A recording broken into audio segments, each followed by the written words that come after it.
பஸ்து நமக்கு ஸ்தோத்திரம். என் பேர் ஷாலி. நான் 2 இயர்ஸாக ஒரு கம்பெனியில் ஒர்க் பண்ணிகிட்டு இருந்தேன்.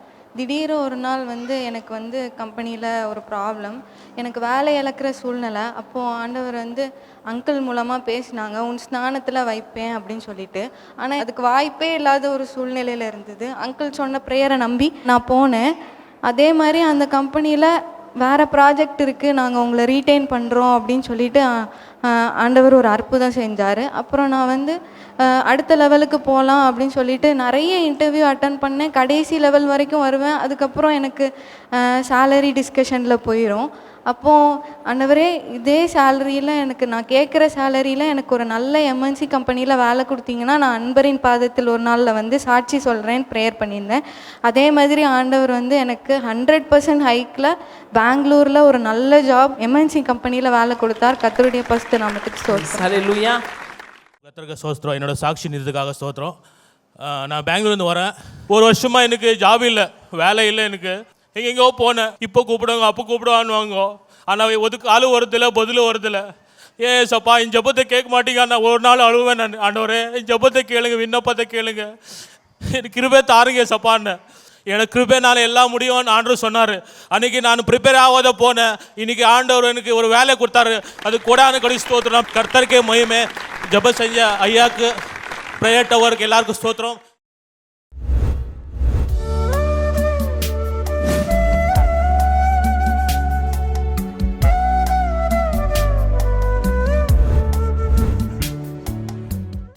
கிறிஸ்துவுக்குள் மிகவும் பிரியமான எனதருமை சகோதர சகோதரிகளே, நம்மை சிருஷ்டித்தவரும் நம்மை உருவாக்கினவரும் நம்மை ஒருபோதும் மறந்து போகாதவருமாகிய இயேசு கிறிஸ்து இணையற்ற நாமத்தினால உங்கள் எல்லாரையும் வாழ்த்தி ஆசீர்வதிக்கிறேன். அல்லேலூயா. இந்த நாளிலும் ஆண்டவருடைய பாதப்படியிலே அமர்ந்து ஆண்டவர் என்ன வார்த்தை சொல்லி என் பிள்ளைகளை ஆசீர்வதிக்க விரும்புகிறேன். தேவ சமூகத்திலே காத்திருந்த பொழுது கர்த்தர் கொடுத்த வார்த்தை யாத்திராகமத்தின் புஸ்தகம் 4ஆம் அதிகாரம் 17வது வசனம். வாசிப்போமா? இந்த கோலையும் உன் கையிலே பிடித்து கொண்டு போ. இந்த கோலை உன் கையிலே பிடித்து கொண்டு போ. இதனால் நீ அடையாளங்களை செய்வாய் என்றார். இதனால் நீ அடையாளங்களை செய்வாய் என்றார். இந்த கோலை உன் கையிலே பிடித்து கொண்டு போ, இதனால் நீ அற்புத அடையாளங்களை செய்வாய். ஆண்டவர் மோசே இடத்துல சொன்னார். அந்த கோலை அவன் பயன்படுத்தும் பொழுது அற்புத அடையாளங்கள் அதிகமாக செய்தது.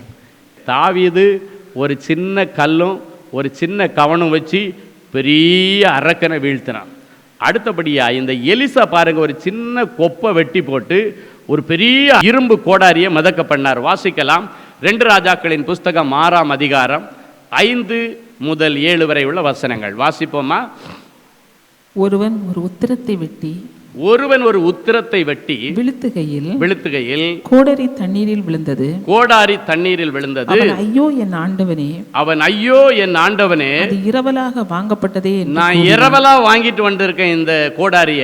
தேவனுடைய மனுஷன் எங்கே விழுந்தது என்று கேட்டான். அது எங்க விழுந்ததுன்னு கேட்டான். அவன் அந்த இடத்தை காண்பித்த போது ஒரு கொம்பை வெட்டி அதை அங்கே எறிந்து அந்த இரும்பை மிதக்க பண்ணி அதை எடுத்துக்கொள் என்றான். அப்படியே அவன் தன் கையை நீட்டி அதை எடுத்துக்கொண்டான். ஒரு கொப்பை வெட்டி அதை அங்கே எறிந்து அந்த இரும்பை கோடாரியை மிதக்க பண்ணி அதை எடுத்துக்கொள் என்றான். அவன் போய் கை நீட்டி அதை எடுத்துக்கொண்டான். எதெல்லாம் குடிமுழுகி போச்சோ அதெல்லாத்தையும் இன்றைக்கு நீங்கள் எடுத்துக்கொள்ளுகிற நாட்கள். ஹல்லேலூயா. ஆண்டவர் வசனமாகிய கொப்பை வெட்டி இன்னைக்கு உள்ள போட்டார். ஆண்டவருடைய வார்த்தையாகிய கொப்பை இன்னைக்கு வெட்டி போட்டுட்டார். எதெல்லாம் முழுகி கிடக்கோ, நகையோ பொன்னோ பொருளோ டாக்குமெண்டோ வீடோ வஸ்துவோ எதெல்லாம் முழுகி கிடக்கிறதெல்லாம் ஆண்டவர் இன்னைக்கு மிதக்க பண்ணுகிற நாள். ஹல்லேலூயா. பாருங்க, சில தீர்க்கதரிசிகள் அவர்களுக்கு சொந்த வீடு இல்லை அப்படின்னு சொல்லிட்டு ஒரு வீட்டிற்காக அந்த காலத்தில் உத்திரன்னு சொல்லுவாங்க. பெரிய உத்திரம். நீங்கள் ஒரு சைடில் எல்லாம் போனீங்கன்னா பெரிய உத்திரம் 2 இப்படி வச்சுருப்பாங்க, இங்கே ஒன்று குறுக்கு வச்சுருப்பாங்க. அதில் சின்ன சின்ன பட்டியல் போட்டு தான் ஓட்டு வீடெல்லாம் அந்த நாட்களில் வச்சுருப்பாங்க. அதுக்கு பேர் உத்திரம் அப்படின்வாங்க. பெரிய உத்திரம் மரங்களை அப்படியே கீறி பாளமாக அப்படி வச்சுருப்பாங்க, வச்சு அதை உத்திரன்னு சொல்லுவாங்க. சரி, இன்றைக்கி அதை தான் மெயின் பீம் அப்படின்வாங்க. இன்றைக்கி காங்கிரீட் போடுறவங்க மெயின் பீம்னு சொல்கிற அந்த காலத்தில் உத்திரன்னு சொல்லுவாங்க. அப்போ இவங்க வந்து யோர்தானுக்கு பக்கத்தில் போய் யோர்தான் நதிக்கரையில் நிறைய மரங்கள் நிற்குது. அதனால் எங்கள் ஒவ்வொருவருக்கும் நாங்கள் ஒரு சின்ன வீடு கட்டுறதுக்காக வேண்டி ஒரு உத்திரத்துக்கு மரத்தை முறிக்கலான்னு நாங்கள் கிளம்புறோம் அப்படின்னு இந்த எலிசா தீர்க்கதரிசி இடத்துல அவங்க பெர்மிஷன் கேட்குறாங்க. அப்போ எலிசா தீர்க்கதரிசி சொல்கிறாங்க, நீங்கள் போங்க, மரத்தை வெட்டி ஆளுக்கு ஒரு வீடு, சொந்த வீடு கட்டிடுங்க. ஏன்னா இருக்கிற இடம் நமக்கு நெருக்கமாக இருக்கிறதுன்னு முன்பின் வசனங்களை படித்து பார்த்தா தெரியும். நம்ம இருக்கிற இடம் ரொம்ப நெருக்கமாக இருக்குது, எங்களுக்கு அது பத்தலை, போதலை, எங்களுக்குன்னு ஒரு வீடு இருந்தால் நல்லா இருக்கும் அப்படின்னு சொல்லி எலிசா தீர்க்கதரிசி இடத்துல வந்து சொல்கிறாங்க. அப்போ தீர்க்கதரிசி சொல்கிற, சரி போங்க, நீங்கள் மரத்தை வெட்டி உத்தரம் போட்டு நீங்கள் வீடு ஆளுக்கு ஒன்று பண்ணியிருங்க அப்படின்னு ஒன்று எல்லாம் போயிட்டு உற்சாகமாக போகிறாங்க. அப்போ இவங்க கையில் சொந்த கோடாரி கூட இல்லை, இரவலுக்கு ஒரு கோடாரியை ஒரு தீர்க்கதரிசி வாங்கிட்டு போகிறாரு. வெட்டிக்கிட்டே இருக்கும் பொழுது பார்த்தீங்கன்னா அந்த கோடாரின்னா உங்களுக்கு தெரியும், மரத்தில் கைப்பிடி இருக்கும், அதனுடைய முனையில் தான் அந்த இரும்பு இருக்கும். அது இலகி போயிடுச்சு. அதை ஒரு ஆப்பெல்லாம் வச்சு அடித்து தான் வச்சுருப்பாங்க. அந்த ஆப்பங்க கலந்து போச்சோ தெரில, அது இலகி அப்படியே அந்த யோர்தான் நதிக்குள்ளால் விழுந்துட்டு. அறுப்பு காலத்தில் யோர்தானில் தண்ணி கரபுரண்டு ஓடுமா. ஆமாம், அந்த நேரத்தில் அதை உள்ளே போய் எப்படியும் எடுக்க முடியாது. எந்த இடத்துல விழுந்துச்சுன்னு நமக்கு தெரியாதுல்ல. இப்படி வாங்கி வெட்டும்போது இங்கே விழுந்தா அங்கே ஒரு குத்து மதிப்பாக இவ்வளோ இடத்துக்குள்ளால் விழுந்திருக்குன்னு வேணா சொல்லலாம். சரி, அவன் உடனே டென்ஷன் ஆகி அப்படியே ஓன்னு அழுறான். நம்ம பொருள் தொலைஞ்சா கூட பரவாயில்ல. சிலர் சொல்லுவாங்க, அந்நியனுக்கு பைக்கை வாங்கிட்டு வந்தேன் பிரதர், இடிச்சிட்டு, என் பைக்காக இருந்தால் கூட கவலை இல்லை, என் ஃப்ரெண்டோட பைக்கை வாங்கிட்டு வந்தேன் இடிச்சிட்டு அவன்கிட்ட போய் என்ன சொல்லுவேன் அப்படின்னு சிலர் சொல்கிறத பார்த்துருக்குறோம். அதே போல் நான் இரவலுக்கு வாங்கிட்டு வந்ததுன்னு சொல்லி அப்படியே கூவினானாம். இரவலுக்கு வாங்கினேன்னு சொல்லி ஓன்னு அழுது சத்தம் போடுறான். அப்போ தான் தீர்க்கதரிசி கேட்குறாரு, எங்கப்பா விழுந்தது? அப்போ ஒரு குத்து மதிப்பாக ஒரு இடத்த இந்த இடத்துலன்னு சொன்னார். உடனே இவர் என்ன பண்ணார், ஒரு சின்ன கொப்பு, சின்ன பொருட்கள் பெரிய அற்புதங்கள், சின்ன ஒரு கொப்பை வெட்டி அந்த இடத்துல அப்படியே அந்த தண்ணிக்குள்ளார போட்டார். இந்த கொப்பு உள்ள போட்ட உடனே இரும்பு மிதந்து தான். அதுதான் இயற்கைக்கு அப்பாற்பட்ட அற்புதம். எங்கேயாவது இரும்பு மிதக்கிறத நீங்கள் பார்த்துருக்கீங்களா, கேள்விப்பட்டிருக்கீங்க? அது கோடாரின்னா சொல்லவே வேண்டாம், அப்படியே அவ்வளோ பெரிய வெயிட்டாக இருக்கும். ஆமாம், அதுவே மிதக்குது. அதுதான் இயற்கைக்கு அப்பாற்பட்ட அற்புதம். இன்னைக்கு உங்கள் எல்லாருக்கும் ஆண்டவர் இயற்கைக்கு அப்பாற்பட்ட ஒரு அற்புதத்தை செய்ய போகிறார். அல்லேலூயா. வாய்ப்பே இல்லைன்ற இடத்துல ஒரு பெரிய வாய்ப்பு ஆண்டவர் ஏற்படுத்த போகிறார். அல்லேலூயா. எலிசா தீர்க்கதரிசியினுடைய நாட்களில் உயிரோடு இருந்த அதே ஆண்டவர் இன்றைக்கும் உயிர்த்தெழுந்த வல்லமையோடு உங்கள் மத்தியிலே உலாவிக் கொண்டிருக்கிறார். ஒருவேளை நீங்களும் இருக்கிற வீடு ரொம்ப நெருக்கடியாக இருக்குது பிரதர், ஒரு சின்ன வீடு இருக்குது, இல்லைன்னா வாடகை வீட்டில் இருக்கிறேன், எனக்கும் சொந்தமாக ஒரு வீடு கிடச்சா கொஞ்சம் விசாலமாக இருந்தால் நல்லா இருக்கும் அப்படின்னு நீங்கள் நினச்சிங்கன்னா இன்னைக்கு ஆண்டவர் உங்களுக்கும் சொந்த வீட்டை கட்டி கொடுக்க போதுமானவர். அல்லேலூயா. அது அவருக்கு லேசான காரியம். ஒருவேளை அந்த வீடு குடுமுழிக்கு போகிற நிலைமையில் வட்டி பேங்க்காரன் ஏலம் போடுறானா கவலையே படாதீங்க. பெரிய ஆண்டவரிடத்தில் இன்னைக்கு இந்த காரியத்தை ஒப்படைச்சிருங்க. ஏதாவது பொருளை தொலைச்சிட்டீங்க, டாக்குமெண்ட்டை தொலைச்சிட்டீங்க, ஏதோ ஒரு ஆசீர்வாதமான ஒரு பெரிய வேல்யூட் ஒன்று உங்கள் கைவிட்டு போயிடுச்சு, யாரோ ஏமாற்றிட்டு போயிட்டாங்க, யாரோ உங்கள்கிட்ட இருந்து நம்ப வச்சு மோசம் பண்ணி போயிட்டாங்க அப்படின்னாச்சுன்னா எல்லாத்தையும் இன்னைக்கு ஆண்டவருடைய கையில் ஒப்பு கொடுங்க. ஆண்டவர் தலையிடணும்னு சொல்லுங்கள். அல்லேலூயா. ஆண்டவர் தலையிட்டால் நடக்கும். என் அன்பு தேவ பிள்ளைகளை, இன்றைக்கி நீங்கள் எதை தொலைச்சிருந்தாலும் இழந்து போனதை தேடவும் மீட்டு கொடுக்கவும் இந்த பூமியில் வந்த ஆண்டவர் நீங்கள் இழந்து போன எல்லாவற்றையும் உங்களுக்கு இன்றைக்கு மீட்டு கொடுப்பார். அல்லேலூயா. நீங்கள் இழந்து போன நகையாக இருக்கலாம், இழந்து போன டாக்குமெண்ட்டாக இருக்கலாம், இழந்து போன வீடாக இருக்கலாம், இழந்து போன அபிஷேகமாக இருக்கலாம், இழந்து போன ரட்சிப்பின் அனுபவமாக இருக்கலாம். எதை இழந்தாலும் அன்றைக்கு கோடாரி இழந்து போனால் அன்னைக்கு தீர்க்கதரிசி இடத்துல சொன்ன பொழுது அவன் ஆண்டவருடைய கிருபையினாலே ஒரு சின்ன கொப்பை வெட்டி போட்டு ஒரு பெரிய அற்புதத்தை செய்தான். நீங்கள் செய்ய வேண்டியது உங்கள் கொஞ்சம் விசுவாசத்தை, கடுகளவு விசுவாசத்தை நீங்கள் செயல்படுத்த ஆரம்பிங்க. ஹல்லேலூயா. விசுவாசித்தால் தேவனுடைய மகிமையை காண்பீர்கள். ஆமென். சில காரியங்களை நம்ம தேடும் பொழுது, செய்யும் பொழுது முதல்ல நமக்குள்ள ஒரு நம்பிக்கை இருக்கணும். ஜெபிக்கிறதுக்கு முன்னாலேயே இது ஆண்டவர் செய்வார் என்கிற நம்பிக்கை இருக்கணும். இல்லாததை இருக்கிறது போல அழைச்சி ஸ்தோத்திரம் பண்ணும் பொழுது அது இருக்கிறதாக உங்களுக்கு கொடுக்கப்படும். சரி, முதல்ல தாவீது சின்ன ஒரு கூழாங்கல்லும் ஒரு சின்ன கவனம் வச்சு பெரிய வெற்றியை பெற்றுக்கொண்டான்.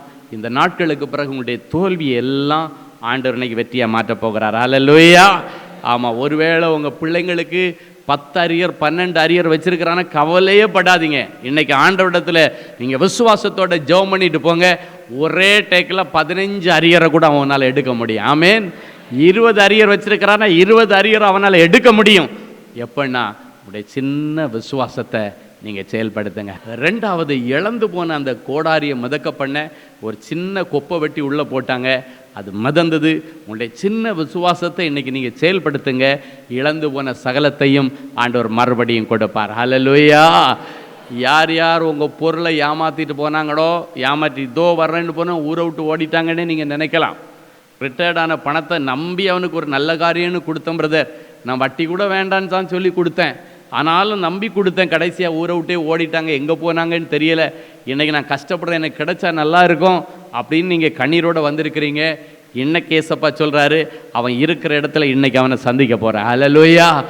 உங்களை யார் யார் ஏமாற்றிட்டு போனாங்களோ இன்றைக்கி அவங்களுக்கு தூக்கம் கிடையாது. லாபான நடுராத்திரியில் யாக்கோபுக்காக எச்சரித்து அடுத்த நாள் காலையில் யாக்கோபை தேடி வந்து சமாதான உடன்படிக்கை பண்ண வைத்தவர் நம்முடைய ஆண்டவர். ஹல்லேலூயா.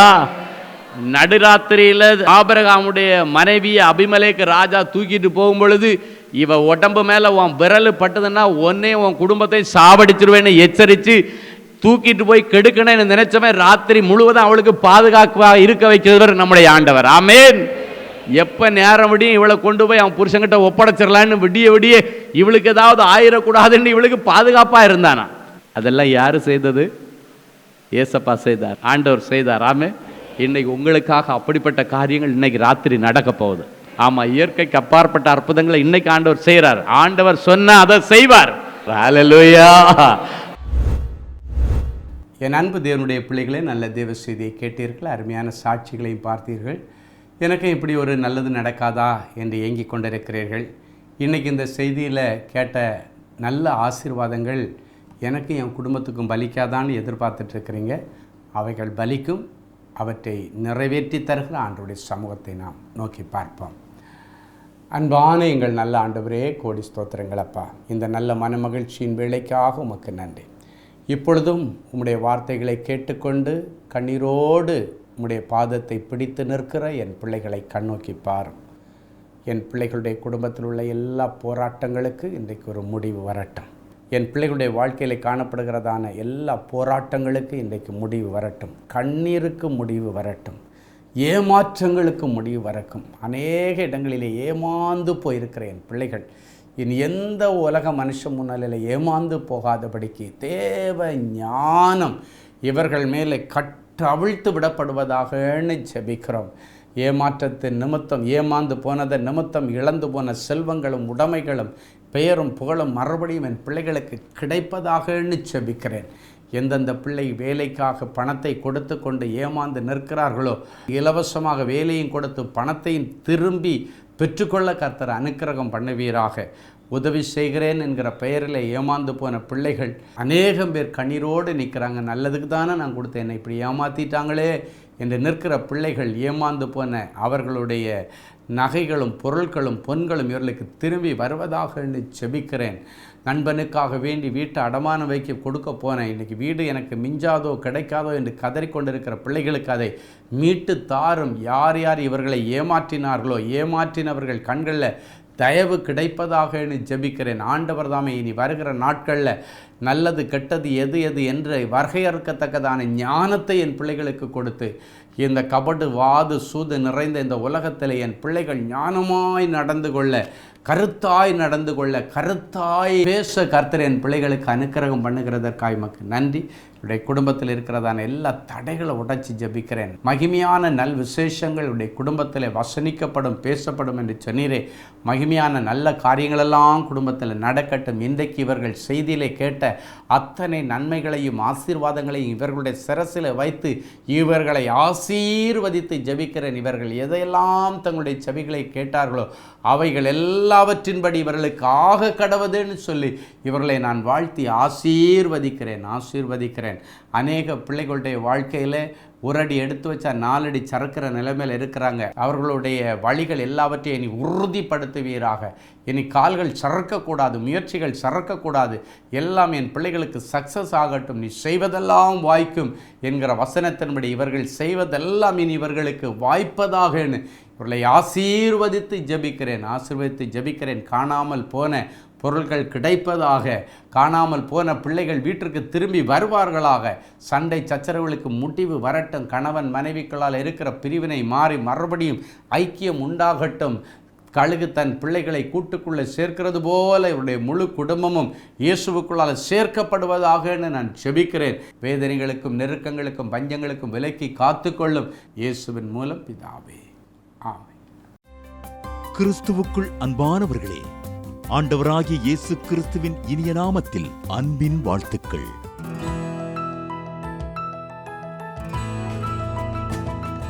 எங்களுடைய மார்வெல் திருமண தகவல் மையத்தை ஆன்லைன் சேவை மூலம் உங்களுக்கு அறிமுகப்படுத்துவதில் நாங்கள் மிகுந்த மகிழ்ச்சி அடைகிறோம். எங்களது மார்வெல் திருமண மையம் கிறிஸ்தவ குடும்பத்தில் திருமணத்திற்கு ஆயத்தமாயிருப்பவர்கள் தங்களுக்கு ஏற்ற வாழ்க்கை துணையை தேர்ந்தெடுக்க சிறந்த திருமண சேவை மையமாக இருக்கிறது. மேலும் மார்வெல் திருமண தகவல் மையத்தில் நீங்கள் பதிவு செய்வதற்கு எங்களது இணையதள முகவரி www.marvelmatrimony.com மற்றும் அலைபேசி எண் 7824855999 என்ற எண்ணிற்கு தொடர்பு கொள்ளலாம். சென்னை, நாகர்கோவில் மற்றும் மும்பை நகரில் உள்ளவர்கள் பதிவு செய்ய விரும்பினால் கீழ்கண்ட விலாசங்களில் உள்ள எங்களது அலுவலகங்களோடு தொடர்பு கொள்ளலாம். Email info@marvelmatrimony.com. ஆண்டவர் தாமே உங்களை அளவில்லாமல் ஆசீர்வதிப்பாராக. ஜெனசிஸ் கிரியேஷன்ஸ் மீடியா அகாடமியில் 3 மாதங்களில் தொழிற்கல்வி சான்றிதழோடு video editing, videography, photography, drone piloting, studio recording, Photoshop, live streaming, live video mixing and live sound mixing ஆகிய தொழிற்கல்விகள் பயிற்றுவிக்கப்படுகிறது. புது தொழில் நுணுக்கங்களுடன் குறைவான கட்டணத்தில் நிறைவான தொழிற்கல்வி பெற்றுக்கொள்ள உங்கள் எதிர்கால கனவை நினைவாக்க எங்களது ஜெனசிஸ் கிரியேஷன்ஸை இன்றே தொடர்பு கொள்ளுங்கள். மேலும் விவரங்களுக்கு 7824850999 என்ற எண்ணை தொடர்பு கொள்ளுங்கள்.